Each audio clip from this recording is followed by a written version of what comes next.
Hello, everybody. Welcome to another episode of Conscious Conversations. What is it now? Episode 5? We are at episode 5. This is Feels exciting. We're using a new, what is this? Be Live? I love Be it. Live, yes. It's a Facebook Live software, I guess you can use now. The new technology, it's always hard to keep up, but it's allowing us to see all comments and to see everything that's going on at once. So if people ask questions, it's easier for us to comment back and everything like that. So we are very excited for tonight's episode. Yeah, tonight's episode, Breaking Bread with Your Inner Critic. And if you missed last week's episode, we upload all of our episodes to YouTube, to our channel, Soul in Wonder. So if you go to YouTube, you just type in Soul in Wonder, boom, you get the last 4 episodes on there. You can even catch the last one if you just kind of go back a little bit into our postings on Soul in Wonder. Lots of really good information in these videos. And what we like to say is that these videos are a way for us to just openly communicate about one specific topic chosen from the list that you guys have given us to choose from topics to discuss. And it's a lot of fun because we don't have to plan for this. We don't have to make scripts. We don't have to make bullet points, none of that. There's no outlines. We just get to free flow. And that's, what we love best. So it is. It sure is. We're excited to be with you guys tonight on this topic of breaking bread with the inner critic. So, what do I mean by that? Breaking bread. Well, inviting it to the table, welcoming it in, allowing it to be a part of your community. And I think sometimes, at first people might be like, wait a minute, breaking bread with your inner critic. What does that mean? Why would we want to invite our inner critic to the table? But I guess first and foremost, we should just start talking about what the inner critic is. Oh, don't we all know the inner critic? What's been your experience with the inner critic? Well, do we have all night? The inner critic is I'm almost looking at it now as a separate entity, right? Of this entity outside of myself that comes in and inhabits like my body for some time, or my mind more than anything, and is telling me all of these things about myself or the world around me. And it can get a little annoying. And I know I've been at so many points where I just wanted to swat the inner critic away. I wanted to get rid of it and banish it to the shadows. But what would happen when I did that? It would just keep coming up. Yeah. It would keep coming up. And, maybe you're not good enough, or you shouldn't be doing this, or you shouldn't be doing that. And all of the things that we all experience all the time. Even kind of like out loud, the inner critic can come out, in verbal expression. Like when we make a mistake, we might catch ourselves saying, you stupid idiot, talking to yourself, or like, I'm such a dummy, and like, it's really interesting, becoming an observer of your life and catching yourself saying these words as they're leaving your mouth. You're like, ooh, that was some hurtful language to myself.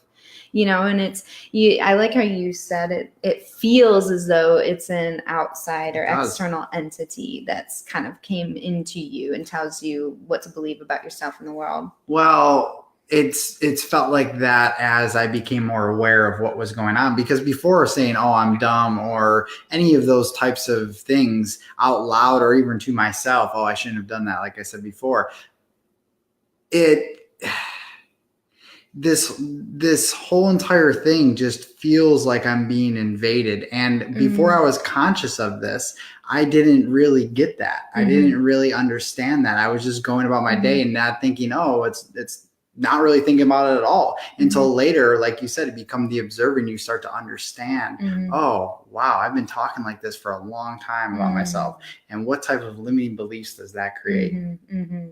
Well, and it's interesting too, some of us, by the way, let us know if you experience your inner critic. What's the voice of your inner critic sound like? What does it usually tell you to believe is true? I know for me, sometimes it shows up on choosing what to wear. It's like, no, that's going to make me look fat. I'm not going to wear that. Or, no, Sarah, you need to wear makeup today because you're doing this, and it's like, that's more of the voice of my inner critic. But, it's interesting because the reason why we like to talk about this subject so much is because I don't believe that it is an outside entity of ourselves. In fact, I like to call it a messenger of it's a messenger of our body's community. And the messenger, for myself, it shows up when it needs to show me that something is out of balance or needs healing inside of me. So like if we were all whole and complete, let's imagine we remembered that we were all whole and complete, because we are whole and complete. It's whether we remember it or not. Let's imagine that we remembered that we are all whole and complete. That literally cannot co-resonate with anything like the inner critic or fear or any other negative emotion. It's impossible. So if the purpose of being here and now is to reawaken to our whole, complete, divine self, then we need the inner critic and fear temporarily to show us, to be the messenger, to guide us into the parts of us that we have forgotten and disconnected within ourselves, perpetuating this illusion of separation in our internal community. You know, we engage in this illusion of separation with everyone else outside of us, but it's because that's a reflection of the separation within us. Very well said. So, you know, we've separated our internal community into all these fragments of consciousness. And the inner critic, to me, is part of that community. It's almost like it gets a lot of flack. You know, we shame the inner critic. I used to be afraid to even admit that I had an inner critic. Yeah. But I learned that it wasn't the inner critic itself that was so damaging. It was my beliefs about what it means to be that, or have that, or what it says. For sure. So it's like my beliefs made my inner critic chime in more. It became even more abusive, I would say, the more I would pretend that it was dumb, I'm not going to listen to it, and, you know, whatever, that I shouldn't have it. But I think a lot of people struggle because they're like, well, but I've been told if I admit to my inner critic, or if I've been told if I admit that having a negative thought, then I'm going to create a negative life. And so I just want to forget that I have it and sweep it under the rug. But like you said, that doesn't work. It doesn't, because it keeps coming up and it keeps resurfacing. No matter how many times you tell it to stop, no matter how many times you want to just banish it. And I like how you use the word compartments. And that really stuck with me, because I feel, if I'm just using like a metaphor or an analogy here of what it looks like in my mind, I'm having like these different shelves, like shelving, right? And we're just packing away things, the winter clothes you haven't seen all year, all of these different things that we've packed away and we forgot about. But the thing is that we think we forgot about them, but then it just keeps coming up and up until we say, okay, what are you here to tell me? And how can we really create this harmonious relationship, you know, where is I understand what the teacher is in this, but you know, how can we start to work together a little bit better here? And I think it takes a while to get to that point too, for sure. But having that awareness is really great, even though it still comes up from time to time. That's the thing. I'm not immune to negative talk anymore. It still comes up. But it's interesting because the more work that you do, the deep inner work on yourself, the less it needs to show up. Exactly. Because as we reawaken to that wholeness, we no longer need the negative self-talk. Absolutely. We no longer, and you know, negative self-talk is essentially just inner judgment, right? It's inner judgment. And what is judgment? Judgment is a way for us to show what needs are not being met in that moment. Absolutely. And, you know, a lot of people like to say, oh, well, we don't have needs. We're spiritual beings having a human experience. I'm like, yeah, I totally believe that. But as we reawaken, we do have needs. That's absolutely true. And it's important to be honest with ourselves to awaken to the need for having needs, if I said that right. And it's important to meet those needs in a healthy, balanced way. And perhaps the more that we awaken to our true selves, the more we align with our wholeness, the less that we will need. I think our needs will shift. Our needs will change. Definitely. They'll take on a different shape from a different point of consciousness, and to the point that we probably won't have needs in the sense that we used to. That's true. So if our inner critic is just judgment trying to bring needs to the surface that we feel are going unmet, through the awareness of those needs, we create an opportunity, one, to just allow healing, but two, we create an opportunity to take positive action for ourselves. And what is that positive action? What does that look like? In my opinion, positive action means knowing what it is you need and taking action in a way that measures tangible results, like saying, I'm going to do this X times a day, or I'm going to do this on Tuesday at 8 p.m. If it's one thing, something that meets those needs in a way that's empowering and fulfilling and doesn't harm anyone else, is a way for you to explore your depths of your potential and increase your curiosity about yourself. But that could be different for anyone. It depends on the need. It depends on the person. It depends on the voice of the inner critic, and it depends on what feels right to them on taking action to move forward. There's a lot of factors involved for sure. Absolutely. Absolutely. And, I like to tell that, because this is a really common thing with my one-on-one clients, and it's a huge topic that I like to work with people on, and going into their darkness is, first and foremost, you have to know the voice of your inner critic, negative self-talk. Like, you have to be aware of, when is it typically triggered?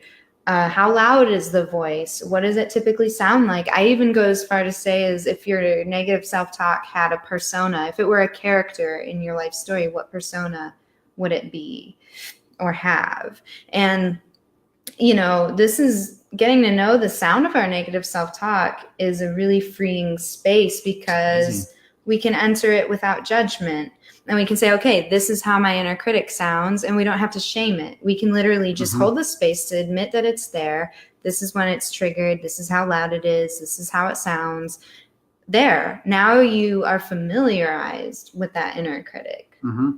Well, and you also mentioned, you talk about getting to know it, but let's back up for a second on why we actually have this negative self-talk. Why is this happening? Well, you mentioned something about judgments, and the judgments that we have about ourselves are often formed by things that we hear from others about others judging us, and we then internalize that. And so we're internalizing all these things, and it molds into this character, all these things over time, because when we're born, none of this is happening. We're so focused, laser focused in the moment, and we're so present in who we actually are, our divine essence, our true being, that doesn't happen at that time, but it just gathers over time until we're at this point where, like you said, now we have this character, we have what's the persona behind this character. Now we get to really know the character, and then when we become friends with that, that's when the magic happens, and the negative self-talk starts breaking down more and more.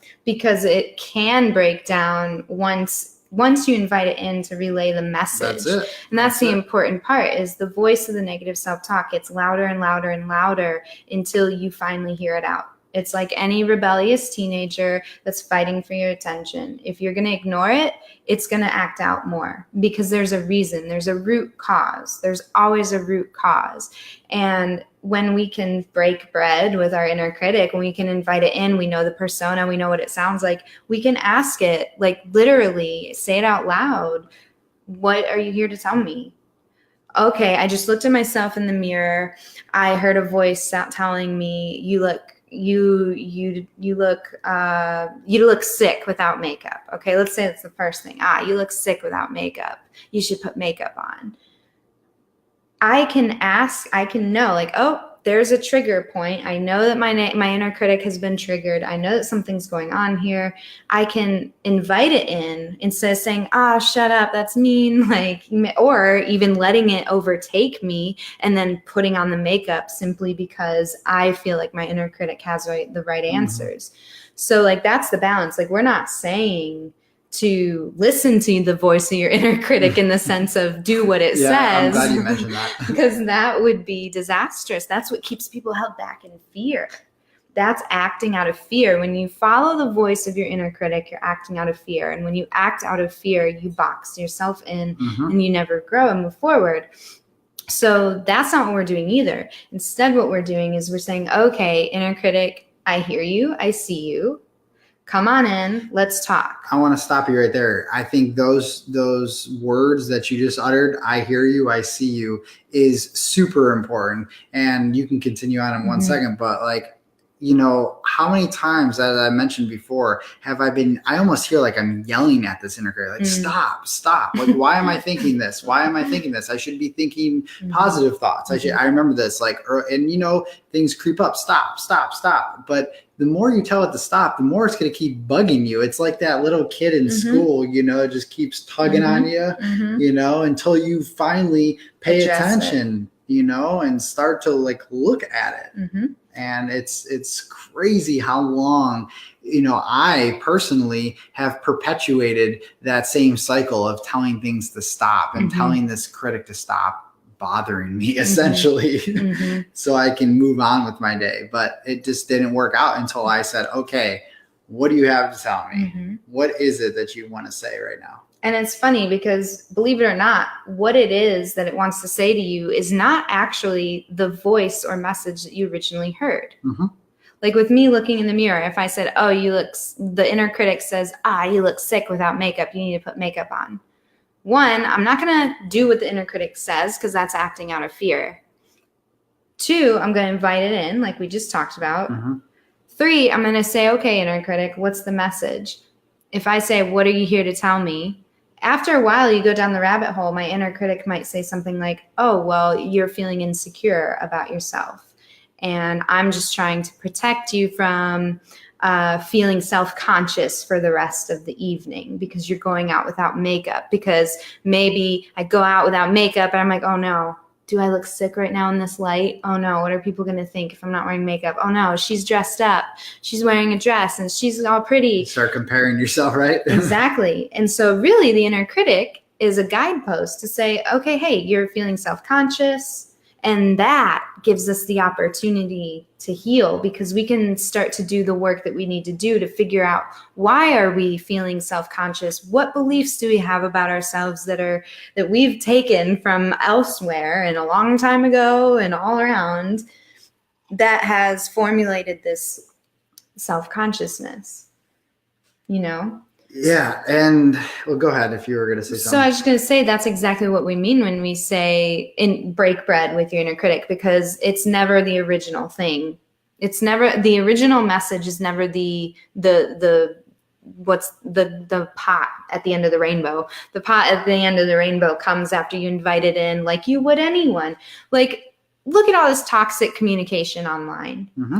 Robbie, on our Vegan Warrior Summit, Robbie Lockey from Plant-Based News, I love what he said about, I'm going somewhere with this. I love what he said in his interview on the virtual summit was that we should, instead of hiding behind our computer screens, invite the people to a telephone conversation that we want to argue with. Or if they're in the same area, invite them to lunch. Because when you invite them in, you have a totally different demeanor and way of handling the relationship. No doubt. You're not going to be throwing all of these knives at them when you're meeting over coffee.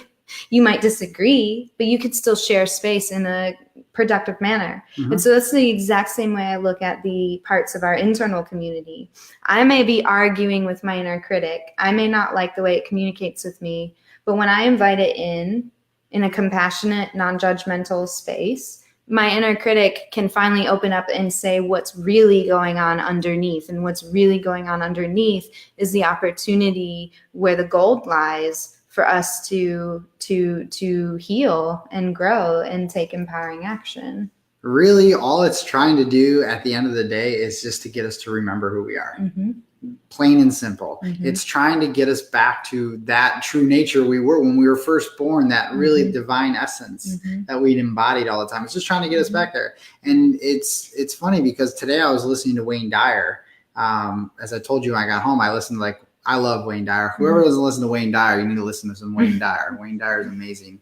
But Wayne Dyer was talking about, he used this analogy of this clock, right? So we start out at 12 o'clock when we're born, but as we age, we start going down and down and down until we hit the 6. And at the 6 is the furthest away we are from our divine self. That is the bottom, right? And so along that way, we start spiraling down to the 6. The negative self-talk picks up like a snowball, and it becomes an avalanche all the way down till we hit the 6, and we're at rock bottom. And then what happens? Only to the laws of the universe, we have to just keep going around. So we start going back up until we start to hit that 12 o'clock point. And at that point, that's when we start to become aware of what's going on and everything. And I was going somewhere with this in the sense that really, one, it just comes down to getting us, this negative self-talk, to believe in ourselves, to know that we are the divine that we've been looking for. You know, we seek outside of ourselves and stuff and all of that, but we are the divine. It's all within us. And that's absolutely beautiful, because the inner critic wants that for us too, believe it or not. What doesn't want it is our illusion of separation within the self. It sure doesn't seem like that at first, though. It doesn't, like, what because the hell? It doesn't, because it's trying to get your attention. But just like any other shadow part that acts out in a way that controls your life almost, or seems like it does, or you have uncontrollable patterns and outbursts, the only reason it's so loud is so that you can bring attention to what needs healing. And then yourself, your highest self, your whole being knows what to do from that point to bring it into balance. And that's what's beautiful, is you don't have to fix the inner critic. You don't even have to suggest to the inner critic how they should behave. You literally get to, the more that you invite it in to show you what needs healing, the more proactive action you take, the more your whole self naturally brings everything into balance. And we don't have to fight. We don't have to fix. I it's interesting, because I used to have a pretty loud inner critic.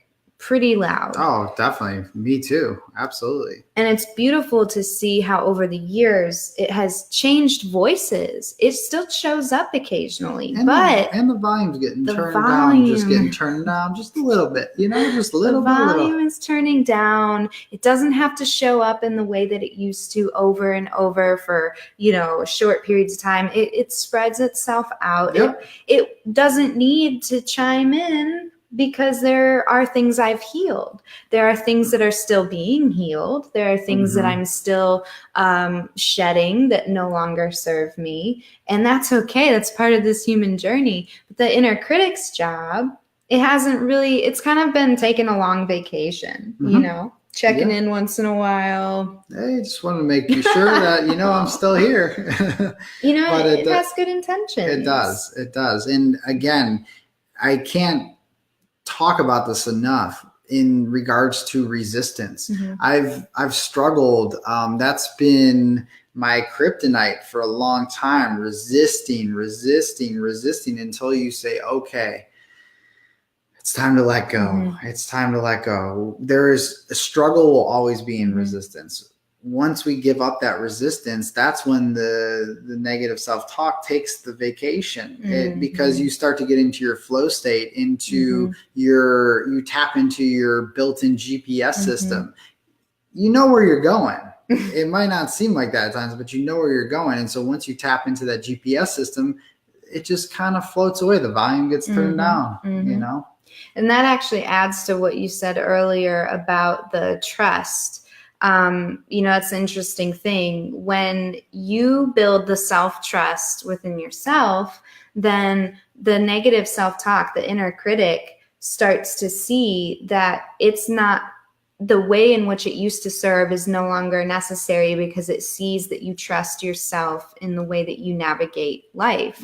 And so, it's about building ourselves up, awakening that trust, and then all other parts of us that with good intention are trying to protect us, or trying to encourage us, or trying to do this or that or the other, but in ways we may not agree with, they can start to step back and have a seat at the internal community table, but the wise counsel table within. But it doesn't have to be so so vocal, because it sees like, okay, she trusts herself more. She's making decisions for herself more. She can choose not to wear the makeup and go out tonight to a party because she trusts in her ability to self-accept and self-love. And so the inner critic might chime in at a number 2 versus an 11, like it would have last time, because there was still so much self-consciousness issues and perhaps a lack of trust to be able to navigate those choppy waters of the self-consciousness issues. For sure. And, there's so many facets to this whole thing, because it's not just one thing that everybody's dealing with negative self-talk. There's multiple, it's multifaceted. And so like I was saying before, we have these different compartments stored away and they just start coming out. And sometimes they come out all at once. And that can be a little overwhelming, but we just take it step by step, little by little. Okay, that will knock that one down, and not the sense of knocking it down, but just letting it become stillness. Let it just be. And then the next one, the next one, the next one, until you run out and you're you're done. You don't have any left. Or at least the volume's really dialed down. So yeah, it's a process.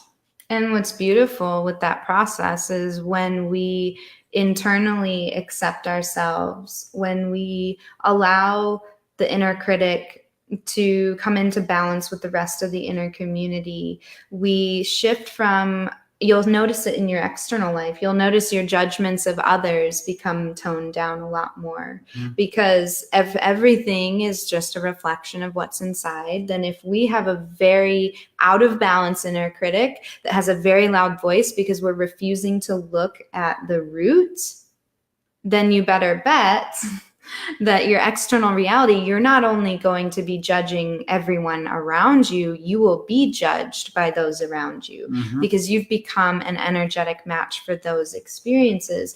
But even that's not bad. Like, I feel like we're like, oh no, I'm judging myself, so I'm judging others, they're judging me.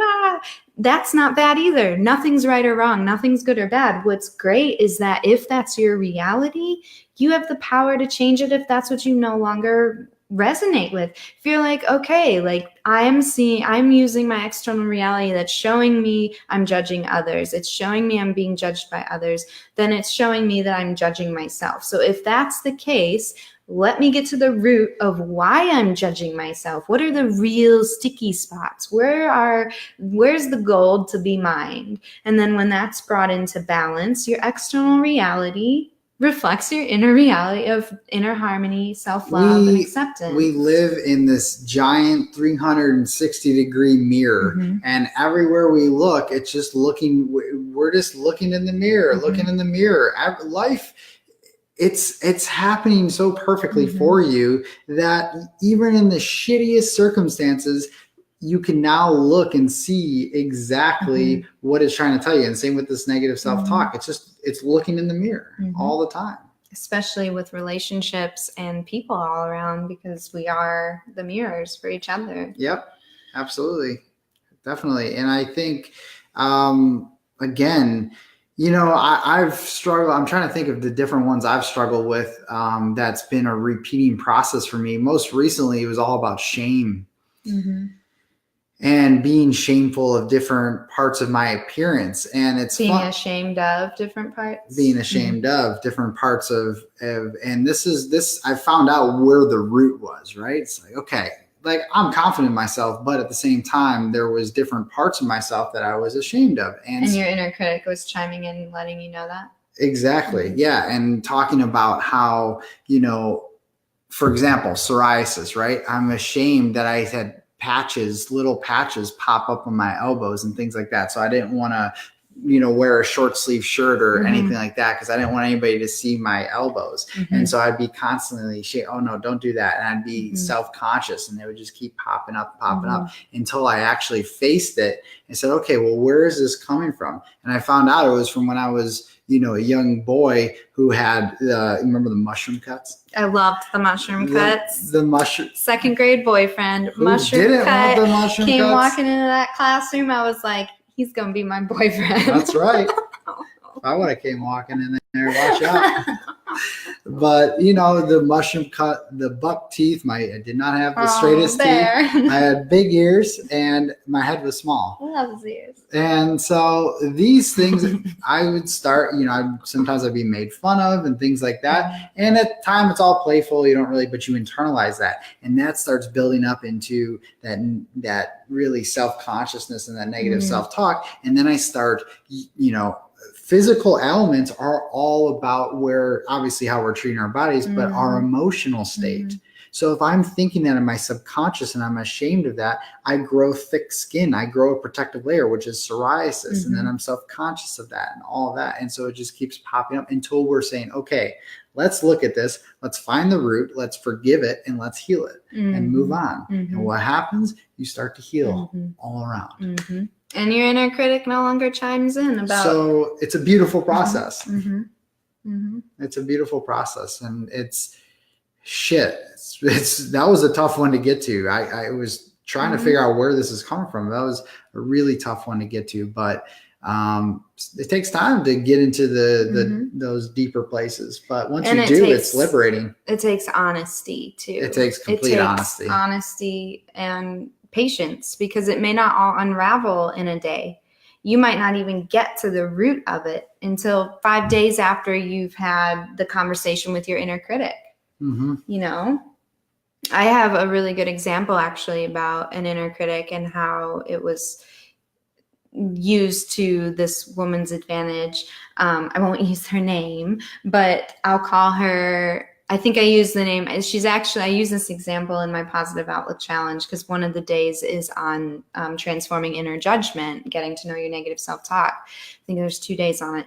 I call her Ashley, I think, in my example, but that's not her real name. But so Ashley was, I was working with her very quickly on her inner critic and had her think of a time recently, an experience that her inner critic was triggered. And I asked her what that experience was. And she said that she wanted to record herself doing a workout and post it onto social media because she wanted to, I'll get into the needs here in a second. And she said, but at that moment, her inner critic was triggered and she didn't post the video. So I asked her, I said, well, first, before we get into the inner critic, what needs were you trying to fulfill by recording yourself and wanting to put it on social media? And she said, well, I really want to motivate people. I want to inspire people to get healthier and like put themselves out there and make lifestyle changes. And then I said, what's even more important than that? What are the underlying needs to why you wanted to post on Facebook a video? And she said, well, it took her a second. She said, I guess wow. She said, I was looking for encouragement. I had a need for encouragement, a need for support, recognition, a need for love. So what she thought she was doing for others, it was really because she needed these things for herself. And then I said, well, then what did the inner critic say? And she said, and I'm paraphrasing all of this because I can't remember it specifically, but she said the inner critic told her that she was fat or that she wasn't as pretty as, because she's an actress, and she's like, I'm not as pretty as all the other actresses, even though she's gorgeous, by the way. But her inner critic was telling her all these things about herself, and it was enough to stop her from following through with the original thing that she wanted to do. And so I asked her, I said, okay, well, let's not shame the inner critic. It's hurtful things that it said. You acted out of fear and didn't follow through, but let's invite the inner critic in. I said, if your inner critic had good intentions, what needs do you think it was trying to fill by speaking? And it took her a moment, but to kind of distill a long story short, she came to the realization that her inner critic was trying to show her that even though she thought she had all this self-love and acceptance, she was still actually missing a very large part of that within her. And so her inner critic was trying to show her that she still had a need for wholeness and self-love and acceptance, to be able to look at herself and love all parts of her. And she didn't really know that those were needs. And so, you know, after she kind of stewed in all those needs and like felt them very alive in her body, it became very aware. She became very aware of what needed to be done. And so I asked her, what's a positive thing you can do to fulfill your needs for motivation, inspiration, encouragement, acceptance, self-love? I mean, she had a whole bunch of them. And she decided, and I'm so proud of her because she did it, but she decided that she would post that workout video in her most vulnerable state and share with people on the post why her whole thing about not posting it because she was afraid she looked fat, or not posting it because her inner critic chimed in. So she was able to use that experience to not only get to know her inner critic, allow the inner critic to show her where she was needing healing, but to also use that on another even deeper level to inspire people and motivate people.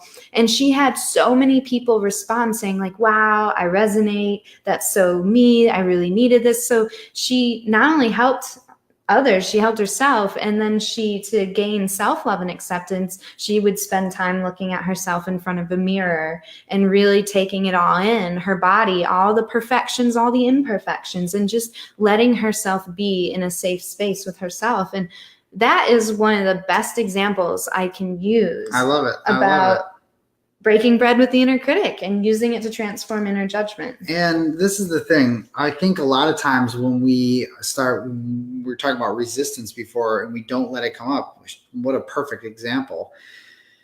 You know, we say all of these positive affirmations. You know, we try to rebound and say, oh, I love myself. I'm healed. I'm wealthy. I'm abundant. We trick ourselves and we say these affirmations over and over again. And I don't think affirmations are bad. I'm not saying that at all. I use them and mantras and things like that. But I really like what you mentioned. And this is going back. But, you know, when we would pinpoint like a root fear or root, you know, something, anxiety or worry, what did we say? What is a new empowering belief that we could form from this? What's a new empowering belief? And the one that always stuck with me is I'm learning to ... I really like that. And the reason I like that is that, you know, for example, Ashley standing in front of a mirror saying, you know, looking at herself, and I can almost hear the mantra, I'm learning to love myself. I'm learning. And that's okay.